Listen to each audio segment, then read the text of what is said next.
Catch up on the series with our updated playlist. Link in the comments section. And it came to pass that Cain returned to the land of his wandering, to the place of his exile, with his sons and daughters. There in the distant land he set forth to build a city where his seed might dwell in safety and be gathered as one people. But lo, as he labored upon the house of his dwelling, a great stone loosened from above fell upon him. Thus was fulfilled the prophecy of his father Adapa. For as Cain had slain his brother with a stone, so too was his own life taken by a stone. And his children mourned him, yet they carried forth his line, as the decree of fate had ordained. In the days of Lumach, the workmaster, the trials of the earth multiplied, and hardship increased upon all who dwelt therein. The flares of the sun grew fierce, and the earth was scorched by its burning breath. The winds rose in anger, carrying forth dust and drought upon the land, so that the fields yielded little, and the rivers ran low. Upon Lahmu, the planet Mars, the red storms raged without end, and the air grew thin, and water was no more. The Igigi, who once labored in the way station, beheld their suffering and longed to flee from that place of desolation. Marduk, the son of Enki, took up their cause, saying, "Why should we rest upon a dying world when the earth is full of life?" And lo, as the earthlings increased in number, so too did the demands of men grow greater. For the earth was burdened with mouths too many to feed, and hunger spread among the people, and the fields yielded less, and the waters of the rivers grew thin, for the earth was afflicted with scarcity and strife. And it came to pass that great disturbances shook the foundations of the earth and Mars, for the heavens trembled, and the balance of the celestial bodies wavered. And lo, the mighty forces of gravity pressed upon the lands, and the earth groaned beneath the weight of unseen powers. The lords of the Anunnaki perceived the signs of change, and they sought to understand the trembling of the world. Nergal, the son of Enki, with his spouse Ereshkigal, was commanded to oversee the shifting of the lands. They were stationed at the tip of the Abzu in the southernmost lands, to direct their gaze toward the frozen white land of the south called Antarctica. There they placed seismic devices, which measure the movement of the deep places of the earth. And they beheld with great concern that the foundations of the ice were weakening, and that the great glaciers groaned as if ready to break apart. Ninurta, the warrior son of Enlil, was sent beyond the seas to the mountainous lands of the west, where great peaks touched the heavens. There he watched over the lands, studying the omens in the skies and the rumblings within the deep places of the earth. By this time 100 Shahs had passed, which is to say 360,000 earth years since the time when Enki first descended upon the world. And the earth had changed much since that first arrival, for civilization had spread, and men were many upon the face of the land. Enki sat in sorrow, reflecting upon the passage of time, and he called unto him his half-brother Enlil and his half-sister Ninmah. He lifted his voice and lamented, saying, "Behold, in the days of my youth, I was strong and full of vigor, my face smooth and my stride swift.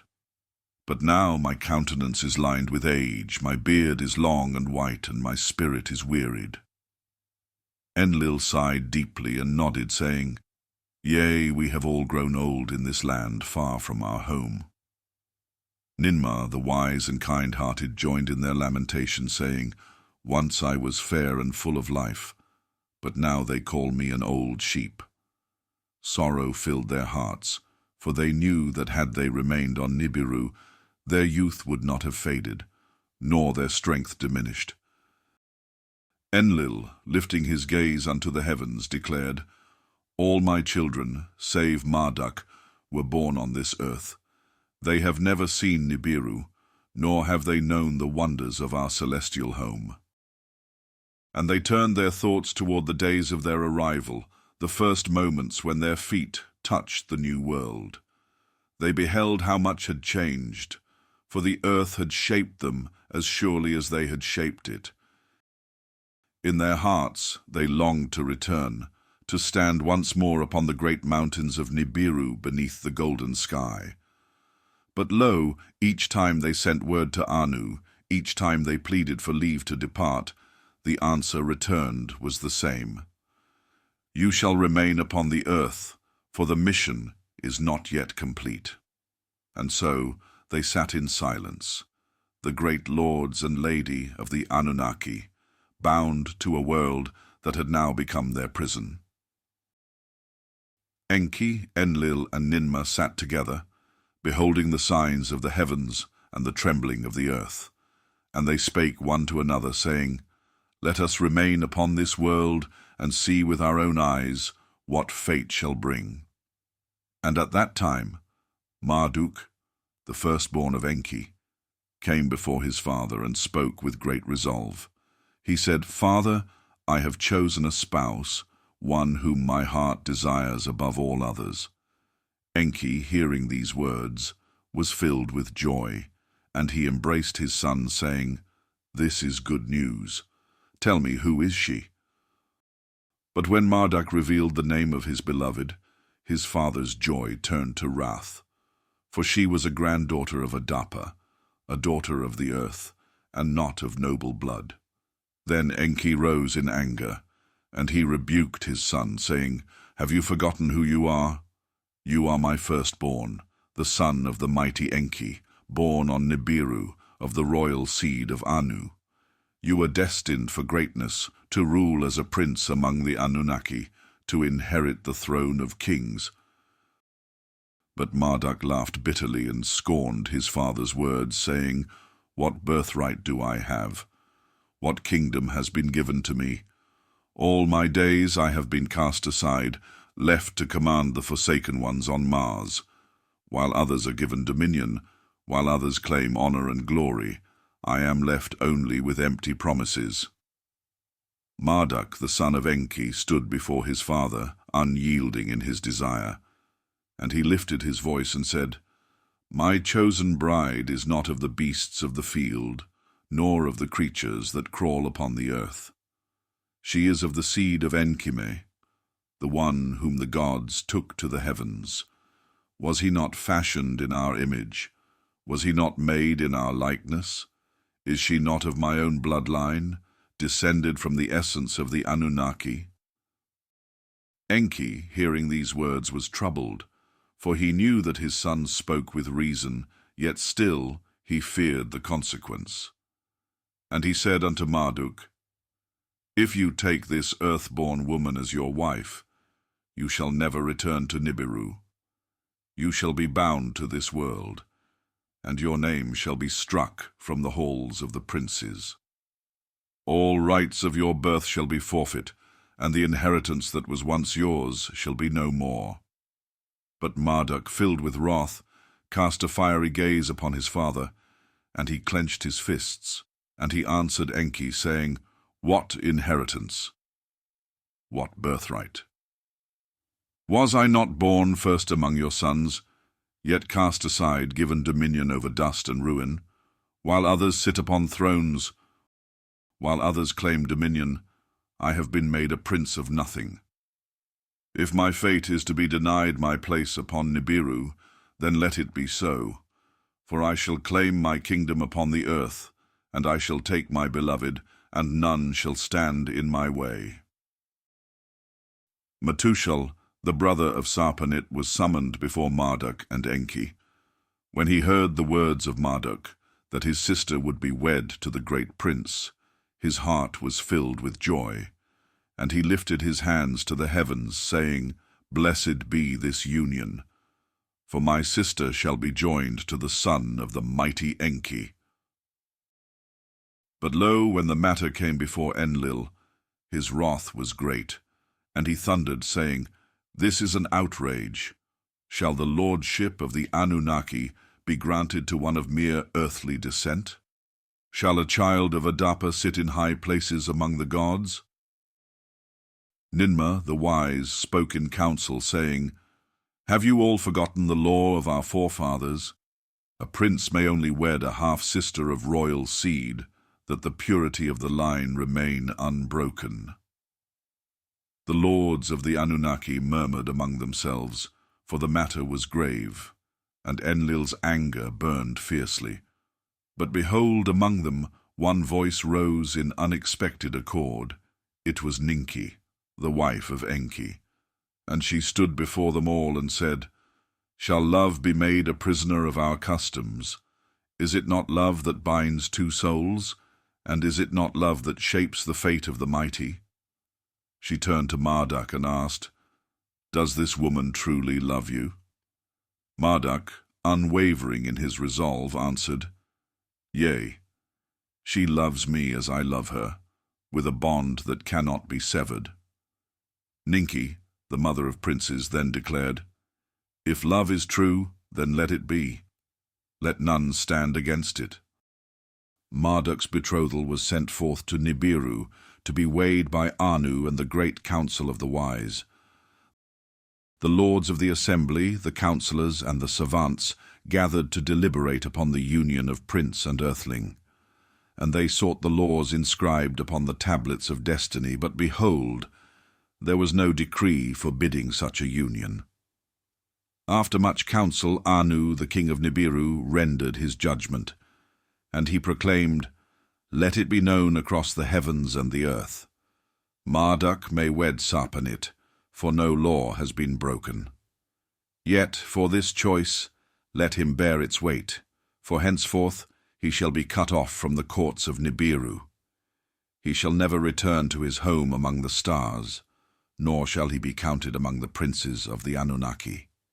The decree was sealed with the sign of the king, and it was beamed unto the earth, to be read before the Anunnaki. When the word reached the assembly of the gods, some wailed and some rejoiced, for the matter was settled, yet not without sorrow. Marduk, though firm in his resolve, felt the weight of his fate press upon him. Enki, his father, was torn in his heart, for he knew that his son had been wronged in the days of old. Enlil, though still filled with disdain, could not stand against the will of Anu, for it had been spoken from the throne of heaven, and so it was accepted upon the earth, though reluctantly, and the words of the king of Nibiru were fulfilled. "Thy father's will be done on earth, as it is in heaven." And it came to pass that a great marriage feast was prepared for Marduk and Sarpanit, and all the lands were called to rejoice.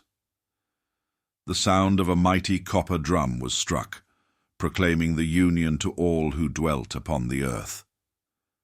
And lo, the 7 sisters of Sarpanit arose, bearing tambourines, and they played before her as she was led forth to meet her groom. She was adorned in garments woven with golden threads, and her face was veiled in radiance, and all who beheld her marveled at her beauty. Marduk stood in his splendor, his countenance shining like the sun, as he stretched forth his hands to receive his bride. The words of betrothal were spoken, and the blessings of Enki and Ninki were given. And behold, the wedding was celebrated as a coronation. For though Marduk had been cast from the courts of Nibiru, he was now a king among men upon the earth. From Eridu to the farthest lands, multitudes of earthlings gathered to witness the sacred union. The young Anunnaki came in great numbers, dressed in splendid robes, bringing forth gifts and tributes. From the heavens descended the Igigi, those who once watched from the way station of Mars, for they came to honor Marduk, their long-appointed leader, the one who once ruled among them. And as the stars filled the sky, the feast continued with music, with song, and with dancing.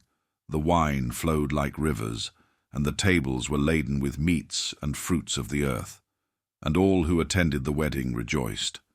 save for those who harbored envy in their hearts. Thus, Marduk and Sarpanit were bound as one, their destinies forever entwined, and the fate of gods and men was set upon a new path. The Igigi, the watchers of the heavens, were no spirits of the air, nor were they winged messengers, but beings of flesh and bone, born of Nibiru. Nibiru was a world greater than the earth, and its people were giants among mortals, and so too were the Igigi, who walked among men as titans of old. Shamgaz, the chief of the Igigi, rose among them and proclaimed, "Behold, the daughters of Adapa are fair and comely, and they are pleasing in our sight. Let us take them for wives, and let us beget offspring upon them, that our seed may flourish upon the earth." After the wedding feast of Marduk and Sarpanit, Shamgaz raised his hand and gave the signal. And behold, the rebellious ones sprang forth, swift as the wind. Each one seized an earthling female, the daughters of Adapa, and carried them away. And they cried out with a great voice, saying, "We too are of Nibiru, and we too desire offspring like the Anunnaki. No longer shall we be denied the fruit of the womb." In their defiance they made their demands known, saying, "If any resist us, we shall destroy the earth, and none shall stand against us." Marduk, their appointed leader, heeded their cries and did not restrain them, for in his heart he found sympathy for the plight of the Igigi. Thus he let them have their way, and the earth trembled before their rebellion. And so, under the shadow of festivity, they seized the daughters of men, the Adapite maidens, and took them as wives. Enki and Ninmah, though grieved, spoke not against it, for they saw that the deed was done, and no force could undo it. But Enlil, filled with wrath and righteous indignation, rose in fury and declared, "These traitorous Igigi have trampled upon our mission and have dishonored the name of the Anunnaki. The watchers, the Igigi who once gazed from the heavens, will surely be cast down for their transgression, and their names blotted from the memory of the righteous."